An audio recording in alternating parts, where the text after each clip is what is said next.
말씀의 제목이 믿음의 능력으로 도전하자라는 제목으로 말씀을 나눕니다.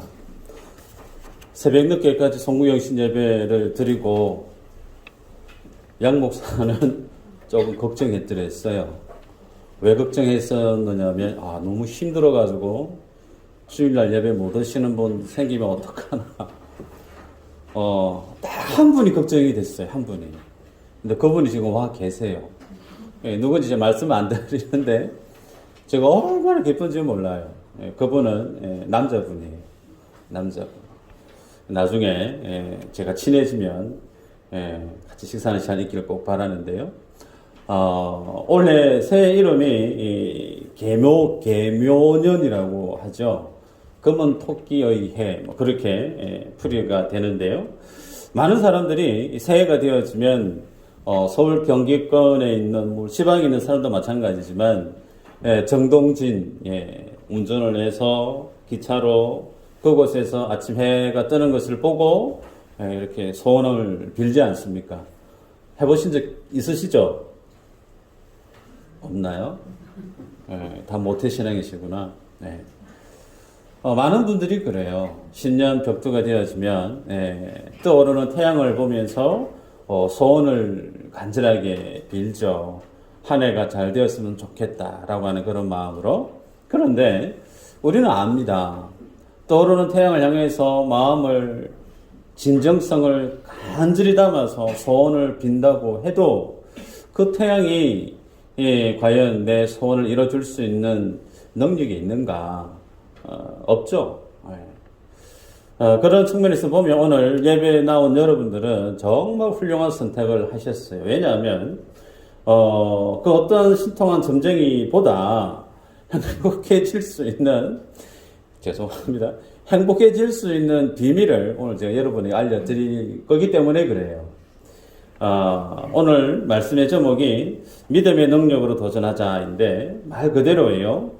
우리가 세상을 살아갈 때 하나님의 복을, 그 하나님의 은혜를 누리는 인생이 되기 위해서는 믿음이 성도에게는 필요해요. 근데 그 믿음이 어떤 믿음이냐면 건강한 믿음이죠. 건강한 믿음 우리에게 필요한데 뿐만 아니라 그 건강한 믿음은 반드시 뒤에 뭐가 따라오느냐면 그 믿음에 준하는 순종이 따라오죠.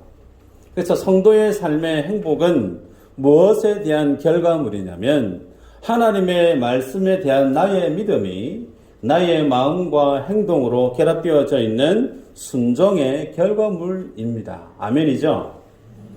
예수님은 마가복음 9장 23절에 이렇게 말씀을 해요. 예수께서 이르시되 할 수 있거든이 무슨 말이냐? 믿는 자에게는 능치 못할 일이 뭐라고요? 어떻게 하셨어요?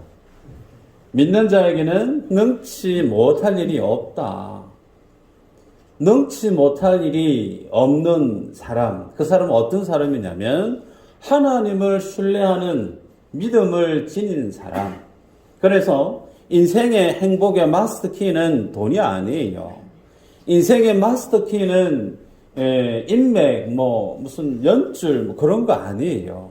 성경은 우리에게 뭘 말씀하냐면 인생의 행복 마스터키는 믿음에 있더라. 우리 주님 우리에게 말씀을 주시죠.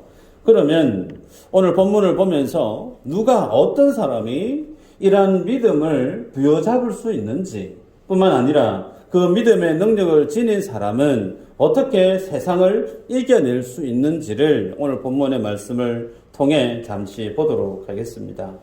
우리가 지난 시간이 한 주 지났지만 엘리야 선지자가 그릿 시냇가에서 머물렀던 것을 우리는 기억합니다.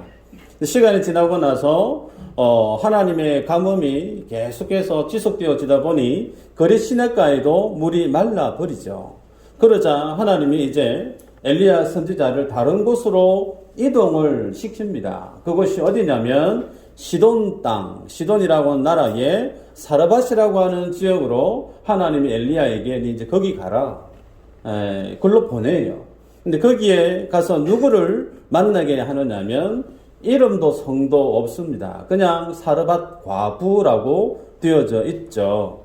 그 사르밧 과부에게 가서 내가 너를 공개하게 했기 때문에 너는 그곳으로 이동을 해라 라고 엘리야에게 말씀을 주십니다.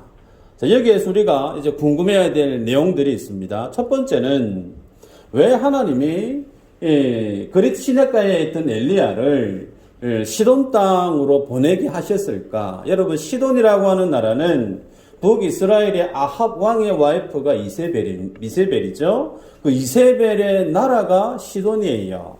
그러면 북이스라엘이 지금 하나님의 가뭄의 재앙을 받는 이유가 어디에 있냐면, 이세벨 여인이 북이스라엘 땅에 마치 이 전도의 불꽃을 피웠던 것처럼 바알 신앙, 아세라 신앙, 소위 우상을 섬기게 만들었던 장본인이 이세벨이에요.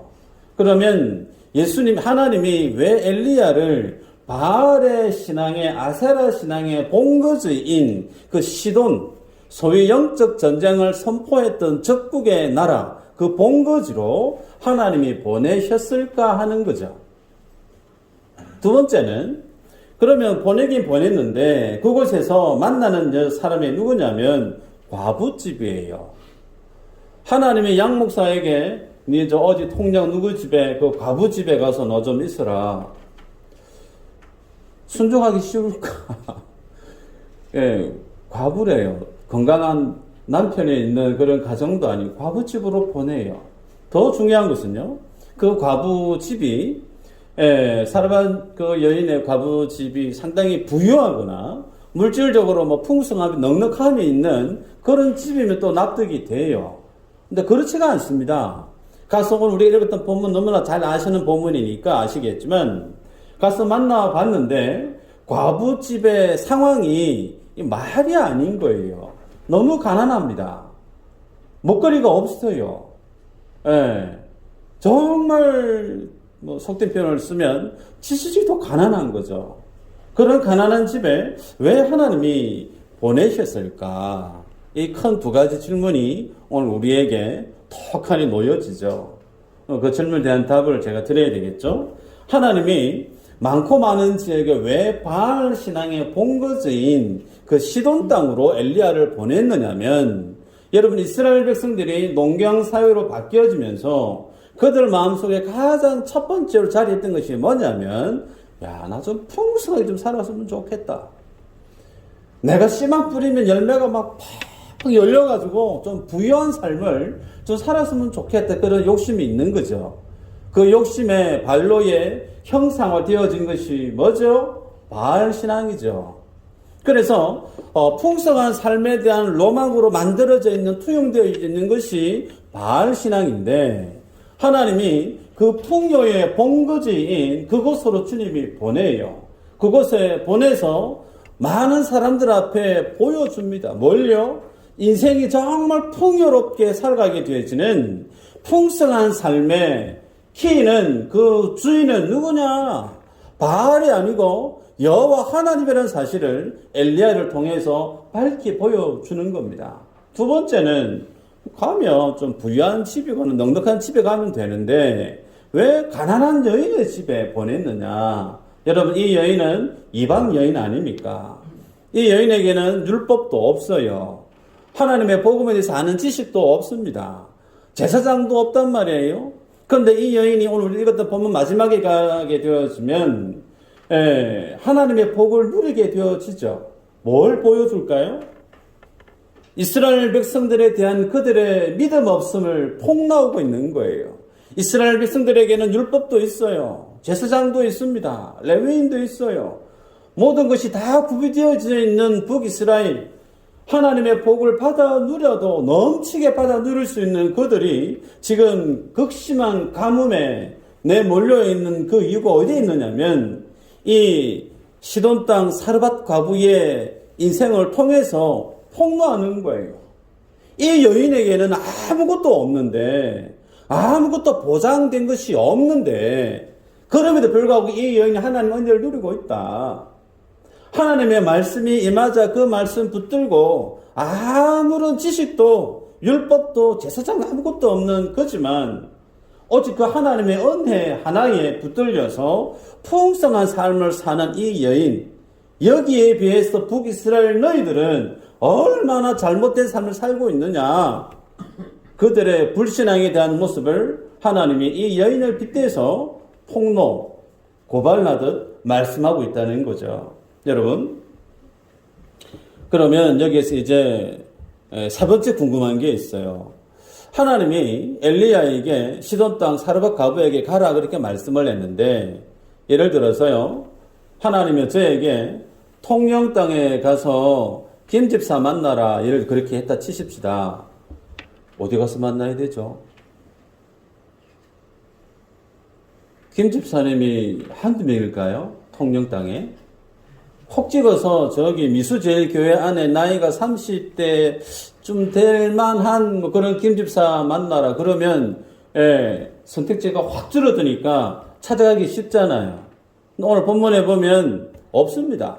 여인의 이름이 없어요. 그냥 시돈 땅, 그 큰 땅에 사르밧 지역이라는 그 지역, 거기 가서 과부 만나라. 그게 다예요. 그럼 여기에서 엘리야가 어떻게 하나님의 그 뜻을, 하나님의 예정하신 그 뜻을 찾아갈 수 있을까? 소위 성도가 하나님의 뜻을 찾아가는 루트, 그 방법을 우리가 어떻게 알아갈 수 있느냐라는 부분이죠. 여러분, 10절을 보면요. 그가 일어나 사르밧으로 가서 성문에 이를 때에 한 과부가 그곳에서 나뭇가지를 줍는지라 그래요. 자, 이제 생각을 해보십시다. 하나님이 사르밧이라고 하는 지역까지 지명을 알려주셨어요. 그러면 뭐 해야 되죠? 가야죠. 누군지 모르지만 하나님이 사르밧이라고 하는 그 지역까지 하나님의 말씀이 내게 툭 떨어졌단 말이죠. 그러면 사르밧이라는 지역까지 가면 돼요. 자, 가서 하나님이 그 여인을 통해서 나를 공개하게 하겠다 말씀하셨기 때문에, 그러면 밥을 우리가 먹으려고 하면 상식적으로 가장 먼저 시작되어지는 공정, 뭐죠? 밥은 불을 지펴서 밥을 만들잖아요. 밥 안 해보셨어요? 그러려면 나무가 필요하죠. 나무 줍는 사람이 필요할 줄 알고 보고 있으니까 아니나 다를까 정말 성문 통과해서 딱 보니까 한 여인이 나무를 줍고 있는 거예요. 아직까지는 모릅니다. 저 여인이 하나님이 내게 예정한 그 여인인지 성도 모르니까. 근데 말을 건네죠. 뭐라고 얘기합니까? 내게 물 좀 가져와서 나를 좀 마시게 해도, 그렇게 부탁을 해요. 여러분, 다른 사람이 와서 물 한 그릇 좀 먹을 수 있을까요? 이 부탁 어려운 걸까요? 아마 다 할 수 있는 걸 겁니다. 그런데 이 시기가 어떤 시기냐면 극심한 가뭄의 시기죠. 물 한 그릇을 얻어먹기가 좀 어려울 수 있습니다. 그죠? 중동 땅에는 제가 아시는 선교사님이 그래요. 물값보다 기름값이 싸대요. 중동 땅에 살고 싶으신 분. 물값보다 기름값이 더 싼 곳이 그곳인데, 예를 들면 극심한 가뭄에 있는 지금 이 땅 가운데, 이 상황 가운데 물 한 그릇 얻어 먹는 거 때로는 어찌 생각해보면 녹록한 거 아닐 수 있습니다. 뿐만 아니라 본인이 집에 있는 게 아니고 지금 나뭇가지 주우러 집 밖에서 일을 하고 있단 말이에요. 그런데 이 여인이 엘리야의 말을 듣고 난 다음에 어떻게 행동을 하냐면, 그가 가지러 갈 때, 11절에 그가 가지러 갈 때, 예 알겠습니다, 물 갖다 드릴게요, 인사하고 이제 돌아서 가려고 하는데, 그 다음에 재차 엘리야가 이 여인에게 또 부탁을 해요. 11절 하반절에 보니까 엘리야가 그를 불러 이르되 청하건대 내 손에 떡 한 조각을 내기로 가져오라. 이제 물 한 그릇에서 좀 더 진 일부에서 물도 물론 좋은데 이제 배고프니까 떡 좀 가지고 오소, 그렇게 부탁을 한 거죠. 여러분, 물 한 그릇 쉽지 않은 부탁이지만 더 나아가서 조금 더 부담이 되어지는 떡입니다. 집에 떡이 있으면, 많이 있으면 가져오는 거 괜찮아요. 그런데 그런 떡은, 식어 있는 떡은 별 맛이 없어요. 여러분, 화덕에 피자를 구워서 드셔보신 분은 알 거예요. 뜨끈할 때 먹는 거하고 그 뜨거운 것이 다 날아가 버리고 난 다음에 차갑게 식었어요. 예. 맛이 있어요? 맛 없잖아요. 전자레인지 돌리지 않으면 먹기 힘들어요. 유대인의 떡이 그렇습니다. 그래서 다른 사람이 떡을 달라고 하면 과정이 또 필요합니다. 물을 부어가지고 반죽을 해야 되고, 반죽을 해서 화덕에 열을 올려야 되고, 열을 올린 거기에 이걸 넓게 펴가지고 그걸 이제 부풀려서 떡을 만들어내야 되기 때문에, 어찌 보면 상당히 좀 부담스럽고, 해내기가 좀 번거로운 일일 수가 있단 말이죠. 그런데 이런 번거로운 부탁을 지금 엘리야가 하고 있는데, 이런 부탁, 왜 엘리야가 지금 하고 있느냐? 하나님이 앞서 거리 시내가에서 너 이제 시돈 땅 사라밧 가브에게로 가라. 그가 너를 공개할 것이다 라고 말씀을 했단 말이에요. 여기에서 내가 너를 그곳에 보내서 먹게 할 것이다 라고 했던 그 말씀의 동사를 보면 완료형입니다.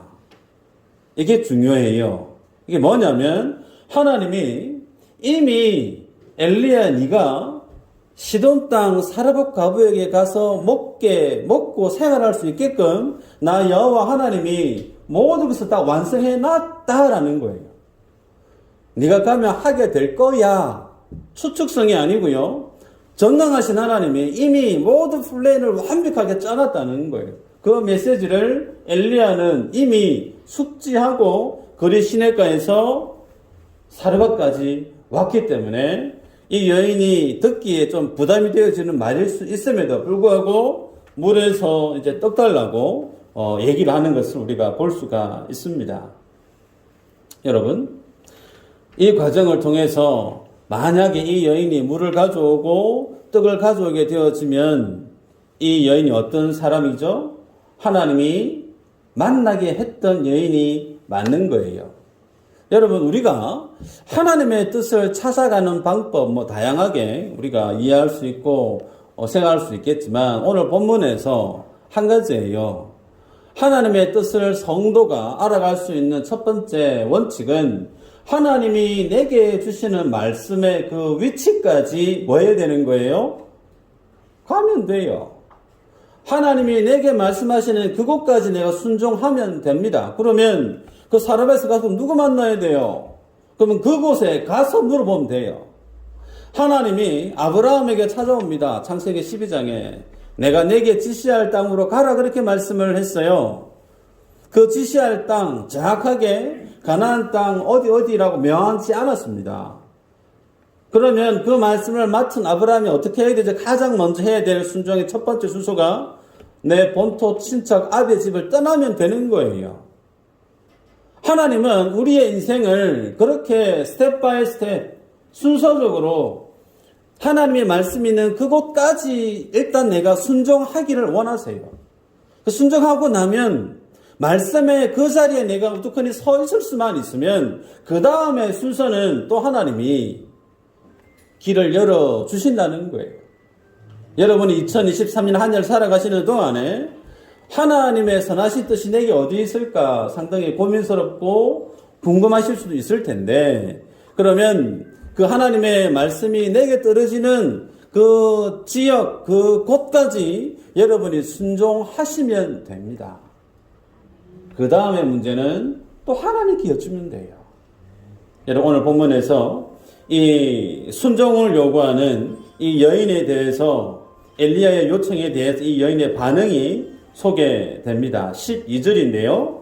말씀에 보니까 여호와의 살아계심을 두고 맹세합니다. 나는 떡이 없어요. 다만 통에 가루 한 움큼 그리고 병에 기름 조금밖에 없습니다. 내가 나뭇가지 주워다가 불 지펴서 이거 조금 남아있는 한 움큼 이거 떡 만들어가지고 내 자식하고 먹고 이제 죽을랍니다. 소위 마지막이라는 거예요. 마지막 한 움큼 남은 이 밀가루 예를 들어서 이거 가지고 이제 연명해 오다가 이거밖에 없는데 이거 먹고 이제 더 이상 먹거리도 없고 이제 굶어서 죽을 생각밖에 없어요. 그렇게 지금 엘리야에게 이 여인이 대답을 하는 거예요. 여러분 이 말을 들었을 때 엘리야가 어떤 마음이었을까 상당히 고민하게 됩니다. 이 여인은 엘리야를 보자마자 이스라엘 사람인 줄 알았고, 그가 하나님을 정말 신뢰하는 하나님의 사람인 줄 알고 여호와 하나님의 살아계심을 두고 맹세합니다. 그렇게 했어요. 이 고백 안에 뭐가 있느냐면 이 여인은 하나님을 모르는 사람이라는 거예요. 하나님을 모르지만 내가 정말 분명한 것은 나 진짜 가난합니다. 당신 뭐 달라고 하는 거 내가 줄 수 있는데 주고 싶어도 줄 수 있는 처지가 못 됩니다. 오죽하면 죽겠습니다 라고 하는 말을 했겠어요. 여러분, 처음 만난 사람이 배가 고파서 떡 하나 좀 만들어 주실 수 있겠습니까? 부탁했는데 그 대답이 당신에게 줄 떡 없어요. 여기까지만 들어도 상당히 좀 무안할 수 있습니다. 그런데 그 수준을 뛰어넘어서 마지막 남은 거 내가 이제 먹고 죽을랍니다. 그런 얘기를 들었단 말이에요. 이 얘기를 들었을 엘리야 입장에 생각해 보시면 얼마나 당황스럽고 민망하고 상당히 무안스러웠을까. 그렇겠죠. 에? 만약에 여기에서 엘리야가 뭐 천국 가서 한번 확인해 보시면 좋겠지만 아마 조금 고민하는 시간이 있지 않았었겠나, 하나님 앞에. 예, 저 같았으면 그렇게 했을 것 같아요. 하나님 좀 적당히 좀 하시지. 보낼 사람 많고 많은 사람 중에 지지리도 가난한 여인집에 보내가지고 내가 지금 이런 얘기를 듣게 하십니까?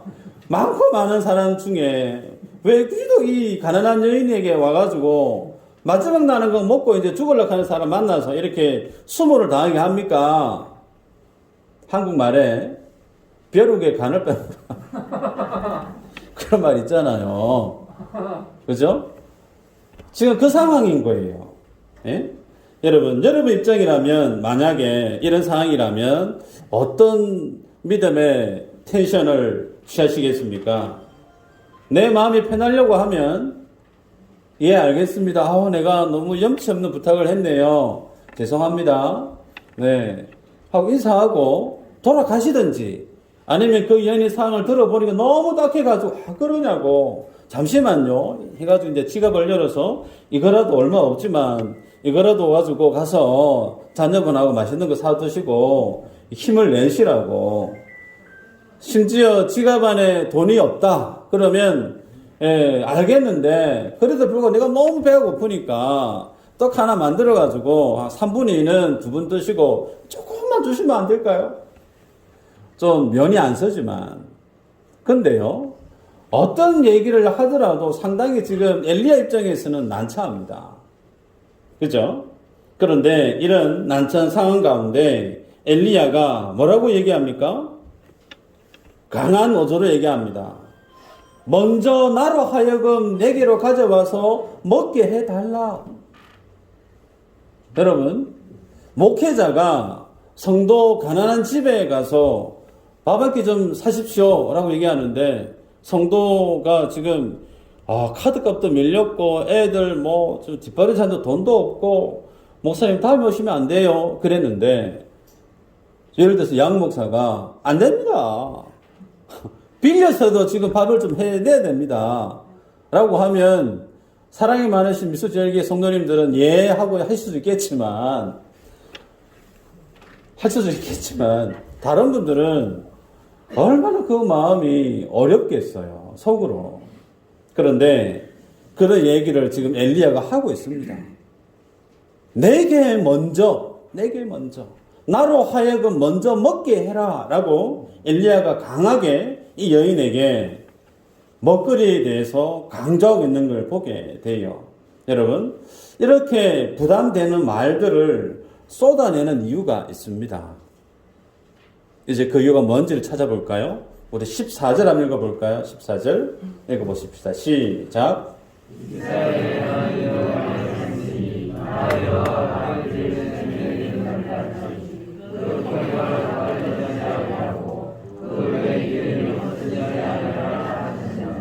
아멘. 여러분, 엘리야가요, 이렇게 강하고 확신에 찬 어조로 염치불구하고 나에게 먼저 떡을 좀 가져와서 먹게 해라 라고 했던 이유가 14절 이 말씀 때문이에요. 지금 북이스라엘 신앙의 행태를 좀 전에 서두에 말씀을 드렸습니다. 하나님이 농경사회로 전락한 북이스라엘 그 땅 가운데 하나님이 이른 비로 늦은 비로 새벽에 내리는 풍성한 이슬로 그들을 먹이고 살아왔어요. 그런데 그 땅 가운데 있는 모든 이스라엘 백성들이 하나님을 향한 그 믿음의 자세가 어땠느냐면 하나같이 모든 사람들이 하나님의 영광을 위해서 자신의 것을 드리는 사람이 한 명도 없어요.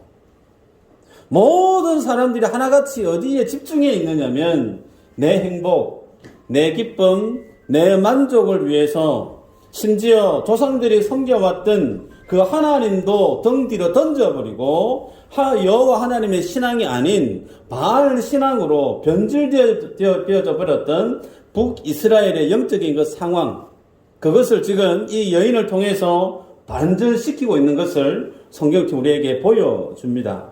그래서 이 여인이 정말 죽을 것 같은 위기에 있지만 하나님이 아니 내게 먼저 내 것을 챙겨주면 먹게 해주면 떡반죽 그릇에 가루 안 떨어진다.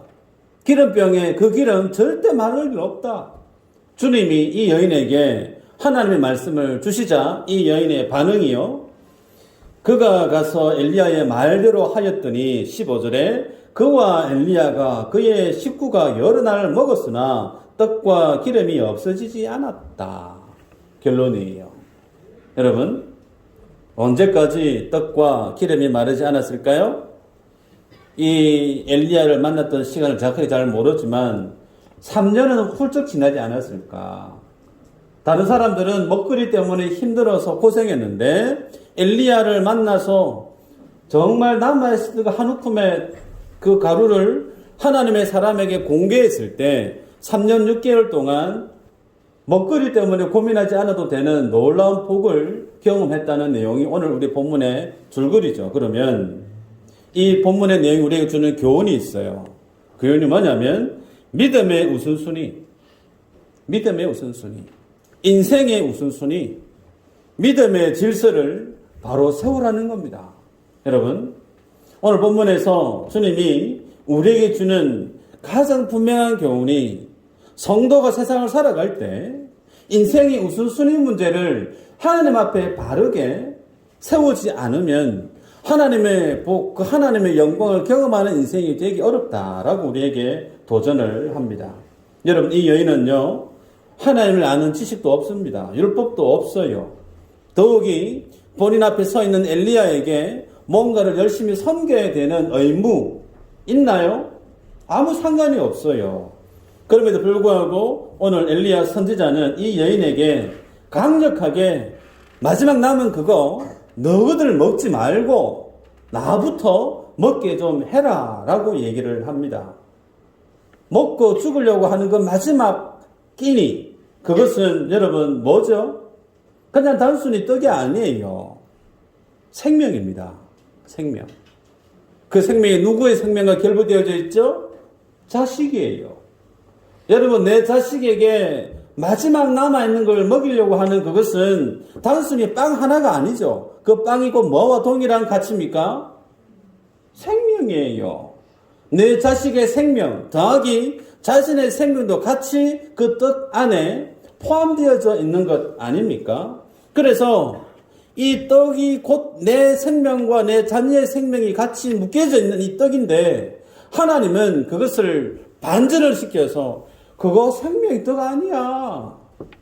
생명의 떡은 나 여호와 하나님이 주시는 은혜가 생명의 떡이야. 이걸 깨우쳐 주시기 위해서 엘리야에게 마지막 남은 그 떡 네 거 먹지 말고 하나님께 내어놓으라는 거예요. 그러면 정말 인생이 세상을 살아가는 생명의 떡이 뭔지를, 풍성한 삶의 그 맛을 뭔지를 네가 경험하게 될 거야 라는 겁니다. 이것을 지금 엘리야가 이 여인에게 알려주기 위해서 얼굴에 철판 깔고 마지막 남은 거 먹고 죽을랍니다 라고 하는 그 얘기조차도 무시하고, 아니 나부터 이렇게 얘기하기가 쉽지가 않아요. 근데 왜 이렇게 얘기할까요? 이 여인은 보지 못합니다. 하나님이 그 여인에게 이미 약속해 놓은 그 하나님의 약속의 신실함을 이 여인은 보지 못해요. 그러나 엘리야는 이미 들었잖아요. 하나님의 말씀을 그리 시냇가에서. 이 상황 속에서 엘리야의 불붙는 마음을 우리가 볼 수 있어야 돼요. 단순히 눈앞에 보이는 돈 얼마 이거 가지고 주님 내게 바쳐라. 쉽게 얘기하면, 그러면 그 돈을 바쳐야 되는 입장에서는 그 돈이 정말 내 소중한 돈인데 그것만 우리의 눈에 보일 수 있으나 하나님의 사람 선지자 엘리야의 눈에는 그것을 통해서 뭘 보게 합니까? 그거 너머에 있는 풍성한 하나님을 보게 하는 거예요. 떡반죽 그릇에 그릇이 마르지 아니했다. 기름병에 기름이 마르지 아니했다. 뭘 보여주죠? 하나님이 거하는 인생은 절대로 그 하나님의 부유하심, 그 하나님의 풍성함을 경험하는 인생이 됨을 우리 본문을 통해서 보여주고 있다는 거예요. 중요한 것은요, 여러분, 이 과부에게 주님이 처음에 하셨던 말씀이 있습니다. 9절에 너는 일어나 시돈에 속한 사르밧으로 가서 거기 머물라. 그거 과부에게 명령하여 내게 음식을 주게 하였느니라. 여러분, 여기서 머물라라고 하는 이 말이 야샤브라고 하는 말인데요. 말 그대로 머물다 그렇게 해석할 수도 있지만 이게 하나님의 말씀과 결부되어지면 어떤 뜻으로 사용되냐면 하나님의 보좌가 여기 있다 그 뜻이에요. 하나님이 거하시는 곳이다라는 거예요. 여러분, 엘리야가 이 여인과 함께 머물게 되었으면 그 여인의 집이 어떤 집으로 바뀐다는 거예요? 하나님이 거하시는 집으로 바뀌는 거예요. 하나님이 거하시는 집은 뭐죠? 성전. 하나님이 거하시는 성전에는 부족함이 없습니다. 계시록을 보시면 아시겠지만 그 하나님의 보좌에서 흘러넘치는 부요함, 그 생명의 영광은 이루 말할 수가 없습니다. 하나님이 거하시는 인생이 되게 하기 위해서 이 집에 하나님이 거하시는 성전으로 만들게 하시기 위해서 얼굴 철판 깔고 그 마지막 남은 거 니 먹지 말고 내도 그렇게 한 거예요. 여러분, 이 말씀이 오늘 우리에게 어떻게 적용이 되어질까?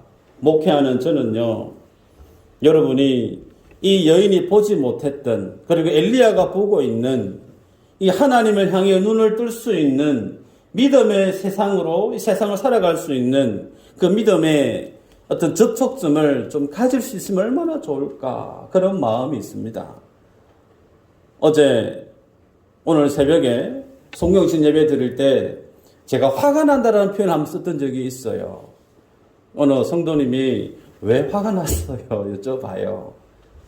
기억하시는 분 있을지 모르겠지만 왜 제가 화가 났느냐면 하나님 앞에 순종하고 하나님의 말씀 앞에 내가 부복하고 그 말씀에 내가 조금만 한 걸음만 나아가면 내가 보지 못하는 하나님의 풍성함이 있는데 그 풍성함을 내가 손만 뻗어서 내 것으로 취할 수 있고 그 하나님의 부유함을 내가 누릴 수가 있는데 그걸 보지 못하니까, 거기에 내 마음을 들이지 못하니까 여전히 내 눈은 이 땅에 빈약하고 내가 가진 것에만 국한된 상황으로 힘든 삶을 살아가야만 하는 그 악순환의 고리를 끊어내지 못하는 모습들이 양 목사 눈에는 보여요. 그래서 제가 좀 업이 돼서 화가 난다 그렇게 말씀을 했던 적이 있어요. 어제 말씀을 맺습니다. 여러분, 하나님이 여러분들에게 과한 순종을 요구할 때가 꼭 있을 수 있습니다. 10개 중에 한 서너 개, 4개도 하나님이 그렇게 말씀하시면 우리는 고민 안 합니다. 하나님을 아는 지식이 있는 성도는 그 마지막 남은 거 4개 좀 먹게 해도 그러면 하나님을 아는 사람은 예, 아멘 하고 바로 합니다. 그러나 하나님을 모르는 분들은 고민하게 돼요. 이거 내 생명인데, 이거 정말 중요한 건데, 어떻게 내가 하나님께 드리지? 고민하게 돼요. 그런데 그때 이 여인에게 주었던 하나님의 메시지가 있어요. 떡, 가루, 기름 안 마를 거야. 그 말씀을 붙들게 하더란 말이죠. 마찬가지입니다. 하나님께서 여러분들에게 순종을 요구할 때가 있습니다. 어쩌면 과한 순종을 요구할 때도 있을 수 있어요. 그러면 그때 어떻게 해야 될까? 하나님의 관점으로, 하나님의 시각으로 나를 위해 십자가 지시고 하나님의 보좌 버리시고 죽기까지 나를 사랑하셨다고 하시는 그 하나님께서 나를 사랑하셔서 내가 순종하기 힘든 그 영역에까지도 내게 순종을 요구할 때 어떻게 해야 될까? 아브라함은 자기 아들 이삭까지 바치라고 했을 때 바쳤어요. 자기의 생명을 주께 드리라고 했을 때 주님께 온전히 내어 맡겼어요. 그랬을 때 그가 아브라함으로 하나님이 인정하셨습니다. 여러분들 마찬가지죠. 이 하나님의 부르심 앞에 순종했으면 좋겠습니다. 저는 목사로 국내에서 목회하기 이전에 중국에서 선교하던 선교사입니다. 여전히 제 안에는 선교에 대한 그런 마음이 커요. 우리 교회가 협력하는 선교사님들이 있습니다. 예. 그리고 국내에서 또 우리가 후원하고 섬기는 주의 말씀의 사역자들이 있어요. 하나님이 가장 기뻐하는 사역은 생명 살리는 데 있는 줄 믿으시기를 바라요. 하나님의 뜻, 하나님이 나와 함께 역사하시는 그 하나님의 부유하심을 경험하고 싶으신 분들은 하나만 기억하시면 돼요. 하나님이 가장 기뻐하시는 것은 천하보다 한 영혼이 귀하다 하셨던 그 주님의 마음, 생명 사역이 있습니다. 영혼 살려내는 데 있어요. 여기에는 전도도 포함되고 선교도 포함되겠죠. 그래서 저는 여러분들에게 권합니다. 선교 헌금에 대한 작정을 꼭 하시라. 금액이 많고 적음을 떠나서 양식에 보면 받으신지 모르겠지만 한 구자가 10,000원이에요. 한 구자 나한테 많다. 0.5구자 해도 돼요. 한 구자 너무 적다. 또 더 하고 싶다. 믿음대로 하시길 바라요. 교회가 예배당을 건축 중에 있습니다. 왜 건축하죠? 생명 살리려고. 이 죽어가는 영혼들 살려내려고 하나님이 우리를 교회로 불러내셔서 미수제의 교회, 하나님의 성전이라고 하는 그 믿음의 교회를 만들어내셔서 그것을 통해서 더 많은 영혼들을 살려내는 생명사역하게 하기 위해서 교회 예배당 건물을 지금 건축하고 있습니다. 그러기에 건축 헌금에 대한 부분도 여러분들이 고민하시고 기도하시고 작정하시기를 바라요. 양 목사가 지금 엘리야의 본문 가지고 지금 헌금 많이 하려고 그런 거 아이가? 맞습니다. 왜요? 여러분의 마음이 있는 그곳에 하나님의 마음이 있기 때문에 그래요. 그것을 통해서 주님이 여러분에게 복 주시기를 원하시는 하나님의 능력에 대해서 눈을 뜨게 하기 원하시는 그 하나님의 마음에 여러분의 시선이 함께 갔으면 좋겠어요. 사르밧 여인이 하나님의 복을 누렸던 이 은혜가 여러분의 삶들 속에 꼽히기를 주의 이름으로 축복합니다. 기도합니다.